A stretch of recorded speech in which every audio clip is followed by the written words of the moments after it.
fume cette cigarette. Fume, fume, fume, fume cette cigarette. Et j'entends leur voix me dire, elle revient en souvenir pour devenir un homme, fume cette cigarette.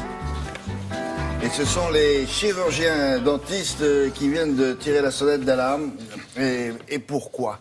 Qu'est-ce qui ne va pas et qu'on ignore, qu'on ignorait? Quand on pense au tabac, on pense en général aux méfaits du tabac sur le poumon, on pense aux maladies respiratoires provoquées ou aggravées par le tabac, certaines maladies pulmonaires, les artères, le cœur, les cancers bien sûr du poumon et de la gorge, mais on ne pense pas vraiment aux méfaits du tabac dans la bouche. Et pourtant, ça devrait être logique pour nous parce que la bouche, c'est la porte d'entrée du tabac dans l'organisme. Alors on va penser bien sûr aux colorations inesthétiques, puisque le tabac jaunit les dents, mais ce n'est pas tout.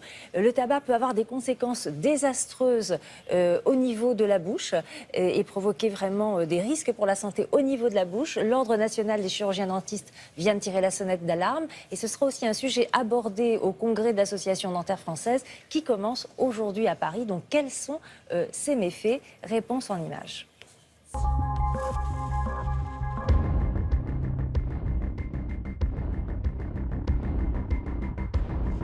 Lorsque l'on fume, il y a des montées en température dans la bouche qui sont de 70 degrés, qui constituent de véritables brûlures successives, atteignant les gencives, l'os maxillaire et les dents.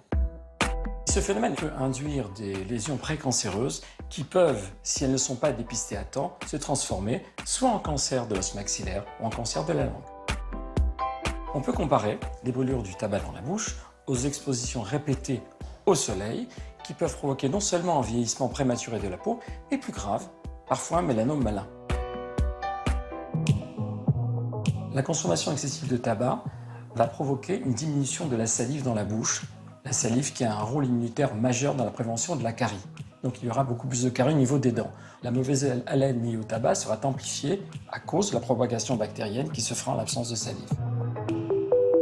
Autre effet délétère de la consommation de tabac, c'est le risque de déchaussement prématuré, y compris chez les jeunes fumeurs. Ces différentes températures élevées liées au tabac ont provoqué un véritable bouleversement au niveau de la circulation sanguine, des gencives et de l'os maxillaire, qui vont se trouver asphyxiés. Si ce phénomène n'est pas traité suffisamment précocement, eh bien il va y avoir une rétraction des gencives et de l'os maxillaire pour aboutir à un déchaussement définitif. De plus, la consommation de tabac peut gêner ou contre-indiquer certains traitements dentaires. Dans le cas d'intervention chirurgicale chez le fumeur, la cicatrisation de la gencive et de l'os maxillaire est retardée. Par conséquent, les greffes osseuses seront totalement contre-indiquées. À la pose d'implant, le risque d'échec est beaucoup plus important. D'autre part, l'esthétique aussi est affectée puisque lorsqu'on réalise des couronnes sur les dents du sourire, eh bien, si la gencive se rétracte prématurément en regard des couronnes, on risque d'avoir ces petites traces sombres disgracieuses à la base des dents.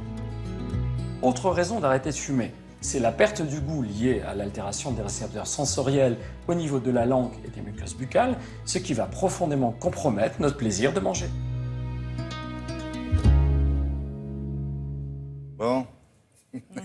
Si vous avez des doutes encore.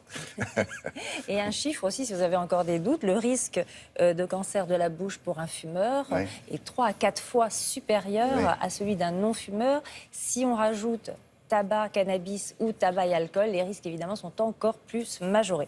Alors, il y a ce mois-ci, vous savez, dans les pharmacies, un kit pour arrêter de fumer que les pharmaciens vous offrent, qu'on peut trouver aussi d'ailleurs pour nos collègues à l'infirmerie de France Télévisions. Et donc c'est un kit qui va vous permettre de vous préparer à l'arrêt du tabac, qui va vous permettre aussi de tenir votre carnet de bord, de vous donner toutes sortes de renseignements. Et puis je vous conseille aussi le livre du docteur Alain Amzalag, Prendre soin de ses dents pour les nuls, et c'est aux éditions First. Ah, c'est bien ça.